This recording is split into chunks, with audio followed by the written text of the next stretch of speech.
You I'll can. be there in just a sec. I'm preparing to do the live stream. Ronnie does it all the time, but I want to see, can I do it? I don't know. I don't know. This meeting is being live streamed.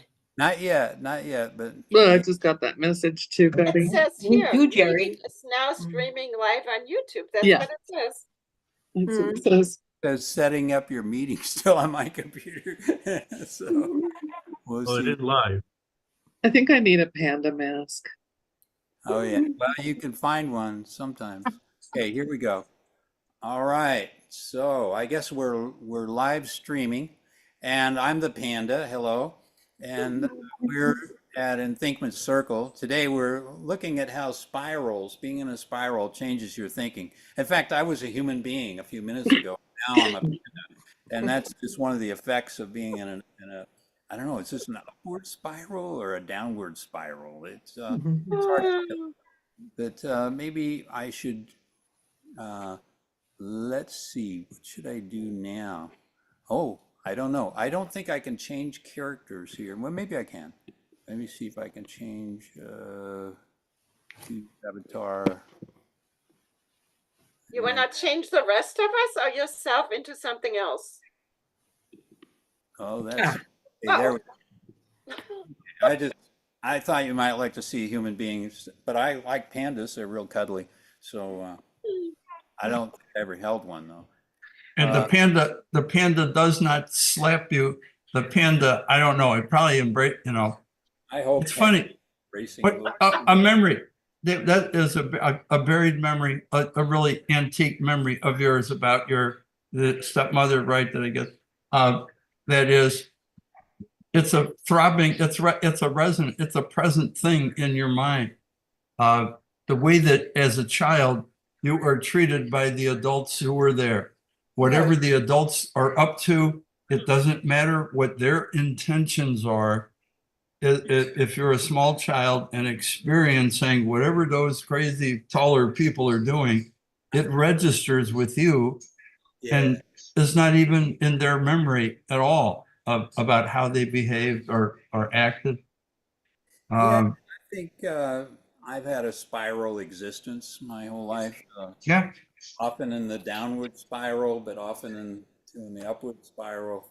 And success, I've seen success, but I've also seen failure after failure, and failed marriage, and then a new marriage. It's an upward spiral. Well, the image that's behind you, if you look at the Nautilus shell, that Nautilus, what we're looking is the history of a living being, frozen, as it were. It's material. It's turned into, this is a life made into calcium carbonate or calcium phosphate or whatever it is.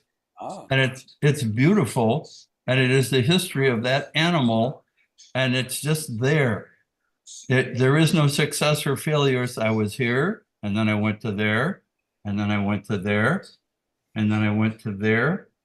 And so what do we learn from looking at that very material? It's a living thing. Yes. And we're living things, Paul. You and I are living things. Yeah. You and I battled with cancer. My dad battled with cancer, the entrepreneur, and became a better person. Well, all this story about your father, there are so many resonant points for me. I'm trying to write them down. In other words, you're just telling the story of the crazy dad that you had, who was anything but crazy. He called himself crazy inventor, so he could do that. But he knew it. He was very aware, but that story, the biography of that man, is echoed for me in other biographies of what I have learned as a result of tutoring little kids and my being drawn into the problem of reading of young kids who suffer from, are affected by dyslexia and the consequences of their disability over their lifetime. Everything is upside down and inside out. So many people who were seen as cursed with, oh, I have trouble reading, turn out to be some of the most brilliant people Exactly. in the arts and in everything that has to do with design and creativity and the way your father with the trash compactor, the diagram. Well, that's like, okay, so your students, right? They're coping with social diffractions that are blocking them. Okay. Yep. And so you have the skills to help them get unblocked and get back into motion, right? I mean, that's kind of a big deal. That is a diffractive. You're helping them swerve around to get back their diffractive pattern so they can get the Nautilus shell going again. But Does that make sense? Absolutely. I had to discover after a lifetime spent in the classroom teaching. Okay. And in language, teaching languages, teaching the humanities. I had to find out only after I retired, and somebody said, oh, you should find something to do that involves teaching. And I got into tutoring these little kids in elementary school. And I confronted for the first time, oh, what is dyslexia? I thought I knew what it was. I didn't know. And so I wound up drilling very deep into it. And I found the very school in which I worked, which I find to be a good, wholesome public school as they go. I found that when I brought up this topic of dyslexia, I used the word, it was like, we don't use that word around here.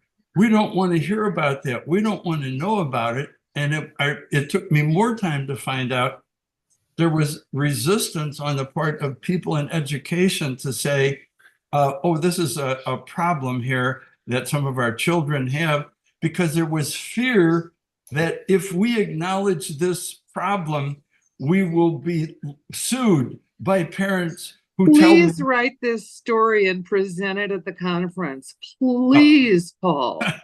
I've been living in it for quite a long time, and the school changed. A woman that I got to know on the way to this, she presented at a conference. I sat there there was a room full of maybe something like 100 teachers and educators and administrators, and listened to her make her presentation. And it was she was a very gifted presenter and a person who knew all about dyslexia because she had to drill down and discover whatever she discovered. And the social, cultural part of all of that is what you're, and David are always talking about, and not just you, it's our culture that is supposed to support us and sustain us. Yes, becomes and so look again, the monster that gets in the Paul, way. at the apparatus, the social apparatus, and Karen Barat goes into some detail on this. Okay, when you set things up, and that photon or that electron has to swerve around the obstacles, right, to become a wave pattern again, right? What you're doing, you're doing the practical application of what Karen Barat was talking about, because that social apparatus was marking and being marked by the silencing shit. You got to write this, Paul. Well, Jerry, I'm on page 69, and it's slow going of meeting the universe halfway. It's hard for me to get through it because every sentence is like resonating when I read it. I go, this is what, okay, so I've read that book 7 times to become conversant in, well, I had to, because I had to become conversant in it, right? Yeah. Okay, so here's what I recommend. The first time through, just read the thing quickly, get through it, then go back in and do a more focused read. That's my recommendation to you, because she says to do that. All kinds of nuggets that you will catch on that first read and then go back in. But Paul, do you understand what I'm saying about the social apparatus that has silenced these kids that you're tutoring? I mean, you do more than, so this story must be told. It must be written and it must be told, please.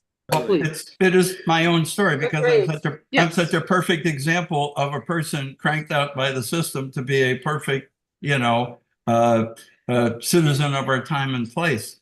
And you guys have screwed me up and gotten me completely out of the channel that I've been flowing in and running in. And I keep going, you guys are all crazy. This can't, you know, But Paul, you're still here. this, well, it's because what I said earlier, there is something about the laughter. I love being serious, but it becomes a drag when you are serious and thoughtful all the time, because we're not, we become inhuman when we stop laughing. It's a Jimmy Buffett line. If we couldn't laugh, we would all go insane. That's a pop music reality, and it is utterly true. That's why I have become crazy about comedian. David is waving goodbye and showing us. Wrap Are this you up going, David? offline. Okay, David, bye. I need to go Let me, too, uh, but hey, Let me give a wrap up here to the live stream. awesome. We meet every Tuesday, 1 p.m. Mountain Time, New Mexico time, and you're welcome to join us. So you go to Enthinkment, ENTHINK, mint.com, and you can find out how to join us. Today we've been talking about fractals, and we'll be releasing some videos on that. Fractal storytelling. A video is released already with Tanya Henderson on her career with fractals and starting fractal consulting approaches and her fractal dissertation.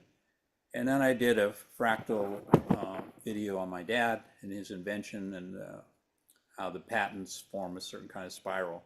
But today I thought it was a very lively discussion about how our life can be in these spiral patterns. And I want to leave you with a story when my dad noticed that I was a linear thinker. And so I'll give you this last little vignette.